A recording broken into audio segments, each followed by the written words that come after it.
इससे पहले सीडीपी का 5 क्लास हम इस चैनल पर डाल चुके हैं और वह अभी तक नहीं देखे हैं तो उसका लिंक जो है हम आपको इंड स्क्रीन में आई बटन पर प्रोवाइड कर देंगे, डिस्क्रिप्शन में डाल देंगे, वहां से देख लीजिएगा। यह क्लास नंबर 6 है आपका। यहाँ से आपको जो है हम सीडीपी का लगातार क्लास दे रहे हैं, आप लोग निश्चित रूप से इससे फायदा लीजिए, क्योंकि आपका जो नेक्स्ट एग्जाम होगा सीटेट का वह जब भी हो तो उसमें आपको इससे बहुत ज़्यादा फायदा मिलने वाला है। तो देखिए आज कुछ क्वेश्चन जो है यह प्रीवियस ईयर का क्वेश्चन है, निश्चित रूप से इसको हल करने का कोशिश कीजिएगा। वैसे हम अभी जो है लगातार आपसे इस तरह के टॉपिक पर बातचीत कर रहे हैं और यहाँ जो है हम कुछ मूल पॉइंट को ध्यान में रखते हुए हल कर रहे हैं प्रश्न। आप लोग भी इस तरह से करने का कोशिश कीजिए तो निश्चित रूप से आपको अच्छा मार्क्स खास करके सीडीपी में देखने को मिलेगा। तो चलिए हम प्रश्न को स्टार्ट करते हैं। पहला प्रश्न है, संज्ञानात्मक विकास निम्न में से किसके द्वारा समर्थित होता है? यहाँ कुछ ऑप्शन दिए गए हैं, इसमें से संज्ञानात्मक विकास के बारे में हम लोगों को देखना है कि वह निम्न में से किसके द्वारा समर्थित होता है, मतलब किसके समर्थन में इसका प्रयोग किया जाता है। इस 4 ऑप्शन में से एक ऑप्शन आपका सही है, ठीक है, उस पर टिक करना है। पहला ऑप्शन है, जितना संभव हो उतनी आवृत्ति से संगत और सुनियोजित परीक्षाओं का आयोजन करना। देखिए सुनियोजित परीक्षाओं की बात जहां भी होती है आपको पता है यह निगेटिव सेंस में यूज होता है, तो यह विकास की प्रक्रिया में बाधक होगी, ठीक है। तो यह आपका नेगेटिव सेंस में यूज होगा, तो इसलिए यह आपका नहीं हो सकता। उन गतिविधियों को प्रस्तुत करना, दूसरा है उन गतिविधियों को प्रस्तुत करना जो पारंपरिक पद्धतियों को सुदृढ़ बनाती हैं, ठीक है। इसके बाद नेक्स्ट है, एक समृद्ध और विविधतापूर्ण वातावरण उपलब्ध कराना। इसके बाद है, सहयोगात्मक की अपेक्षा व्यक्तिगत गतिविधियों पर अधिक ध्यान देना। देखिए जब भी संज्ञानात्मक विकास होगा तो संज्ञानात्मक विकास रिलेट करता है आपके एक उपलब्ध वातावरण से, विविधतापूर्ण वातावरण से, एक समृद्ध पर्यावरण से, ठीक है। तो इसमें यह आपका जो है अपेक्षा जो है व्यक्तिगत गतिविधियों पर निर्भर नहीं करेगा, तो यह दो जो है आपका ऑटोमेटिक पहले से नहीं होगा। अब इस दो में से हम लोगों को देखना है। तो देखिए संज्ञानात्मक विकास जो है समृद्ध वातावरण और विविधतापूर्ण वाले वातावरण में उपलब्ध होता है, ठीक है। तो उपलब्ध कराना जो है यह बिल्कुल आपका सही आंसर है। संज्ञानात्मक विकास मतलब बच्चों का जो विकास होगा वह कहाँ होगा, तो वह वातावरण में होगा, इसके बाद आपके आस पड़ोस में होगा, परिवार में होगा। तो यह सब जो है समृद्ध जब तक नहीं होगा परिवार, जब तक वो समृद्ध वातावरण नहीं मिलेगा, वहां विभिन्न प्रकार की गतिविधियां उनको देखने को नहीं मिलेगी, तो फिर उनका संज्ञानात्मक विकास जो है नहीं हो पाएगा, ठीक है। तो इसलिए यह ऑप्शन जो है बिल्कुल करेक्ट है आपका, इसलिए इस पर हम लोगों को जाना चाहिए, ठीक है। यह जो है जो पारंपरिक पद्धतियों को सुदृढ़ बनाती हैं तो ऐसी कोई भी बात नहीं है, ठीक है। और यह गतिविधि प्रस्तुत करना जरूरी नहीं है, तो यह आपका आंसर नहीं हो सकता है, ठीक है। तो यह आपका सही आंसर यहाँ 3 होगा, इस पर हम लोग टिक करेंगे और आगे बढ़ेंगे। नेक्स्ट प्रश्न की ओर चलते हैं। नेक्स्ट प्रश्न है आपका, मानव विकास है। मानव विकास क्या है? ऑप्शन देखिए, मात्रात्मक, मात्रात्मक ठीक है, मात्रात्मक भी है, गुणात्मक भी है, और कुछ सीमा तक अमान अमापनीय यह नहीं होगा, और 4 है 1 और 2। देखिए यह दोनों हो रहा है, इसलिए आपका 4 नंबर सही होगा, ठीक है। मानव विकास देखिए क्रमिक रूप से यह परिवर्तन होता है। इसमें मानव विकास में पहले बच्चा होता है, इसके बाद जो है फिर बड़ा होता है, वयस्क होता है, फिर प्रौढ़ होता है। तो यहाँ मानव विकास का विभिन्न चरण होता है जो कि जन्म से लेकर स्टार्ट हो जाता है। तो यह मात्रात्मक और गुणात्मक दोनों रूप में होता है, ठीक है। इसलिए यहाँ ऑप्शन 4 नंबर बिल्कुल सही है। नेक्स्ट प्रश्न की ओर चलते हैं। प्राकृतिक पोषण विवाद निम्नलिखित में से किससे संबंधित है? प्राकृतिक पोषण विवाद। देखिए, प्राकृतिक पोषण विवाद के अंतर्गत यह 4 ऑप्शन आपका दिया गया है। यह किससे संबंधित है, यह आपको पता लगाना है। देखिए, पहला है आनुवांशिकी एवं वातावरण, दूसरा है व्यवहार एवं वातावरण, तीसरा है वातावरण एवं जीव विज्ञान, वातावरण एवं पालन पोषण। ठीक है, यह देखिए वातावरण जो है कॉमन है, सब में होगा।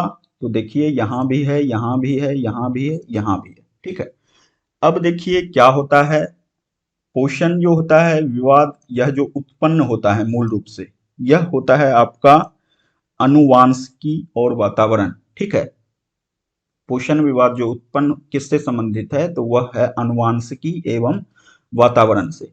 यह व्यवहार से नहीं होगा, इसके बाद जीव विज्ञान से नहीं होगा और पालन पोषण से यह नहीं होगा। यह आनुवांशिकी मतलब आनुवांशिकी और वातावरण से यह जो है प्राकृतिक पोषण विवाद संबंधित होता है। तो आपका ऑप्शन 1 बिल्कुल ही सही है। निम्नलिखित में से कौन सी समाजीकरण की निष्क्रिय एजेंसी है। देखिए, समाजीकरण की कौन सी निष्क्रिय, यहां देखिए एक बात जो है निष्क्रिय यहां देखना है, सक्रिय नहीं, निष्क्रिय। देखिए, स्वास्थ्य क्लब जो है आपका यह समाजीकरण की सक्रिय भूमिका निभाता है।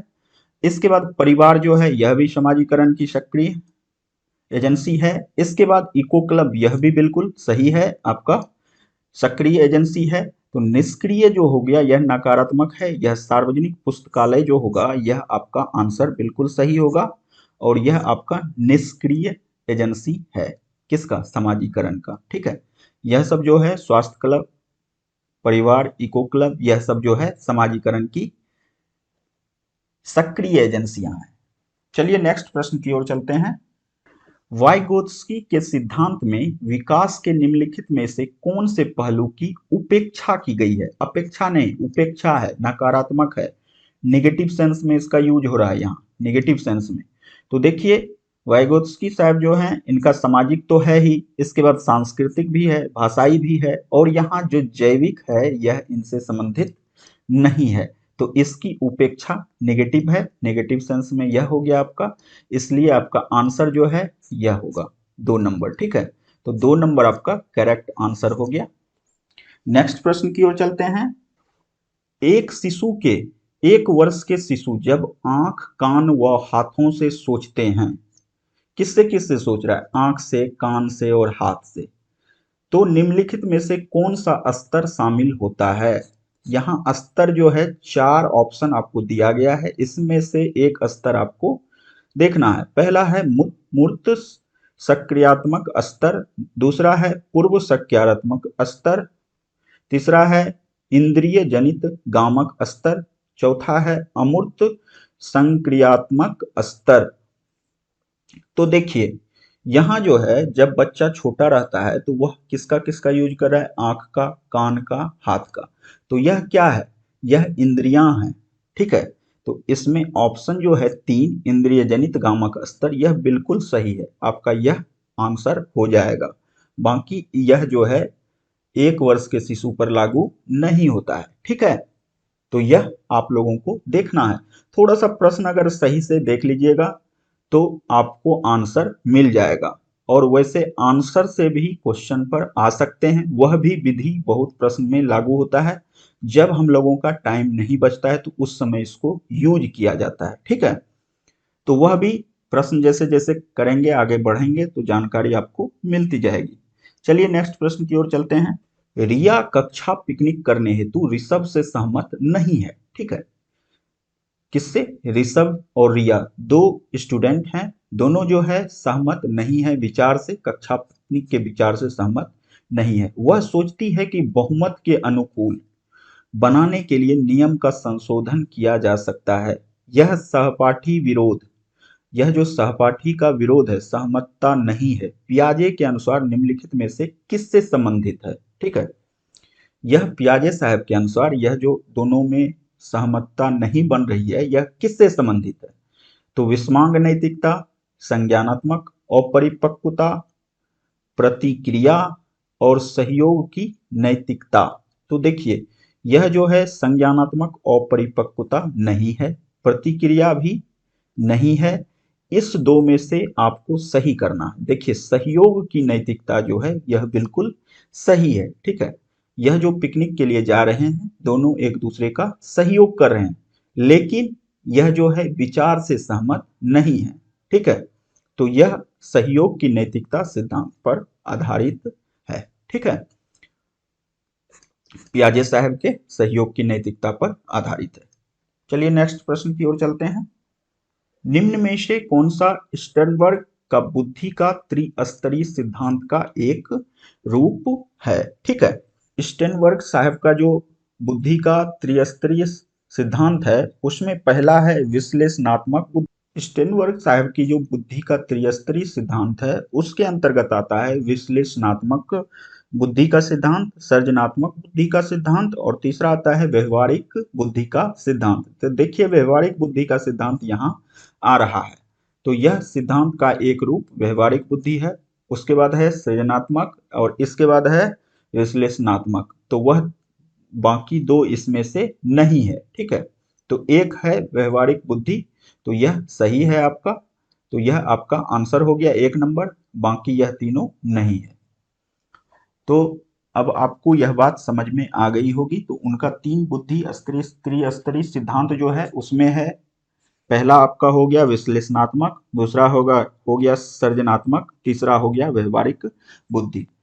तो यही तीनों है, तो व्यवहारिक बुद्धि इसके अंतर्गत आता है, इसलिए आपका यह 1 नंबर सही हो गया। नेक्स्ट प्रश्न की ओर चलते हैं। किसने सबसे पहले बुद्धि परीक्षण का निर्माण किया? इसमें से ऑप्शन दिया हुआ है, यहां आपको टिक करना है। एल्फ्रेड बीने साहब थे जिन्होंने की बुद्धि परीक्षण का निर्माण सबसे पहले किया था, ठीक है। नेक्स्ट प्रश्न की ओर चलते हैं। ध्वनि संबंधी जागरूकता निम्नलिखित में से किस क्षमता से संबंधित है? पहला है वन संरचना या चिंतन करना व उसमें हेराफेरी करना। यहां देखिए वन नहीं होगा, ध्वनि होगा। ध्वनि संरचना या चिंतन करना व उसमें हेरफेर करना, सही सही व धारा प्रवाह बोलना। दूसरा है, तीसरा है जानना समझना व लिखना, व्याकरण के नियम में दक्ष होना। देखिए पहला यह व्याकरण के नियमों में दक्ष होना इससे संबंधित नहीं है। यह ध्वनि संबंधी जागरूकता से इसका कोई व्यवहार नहीं होगा। जानना समझना और लिखना, जो जानता है जानकर समझता है लिखता है, तो यह भी नहीं होगा, ठीक है।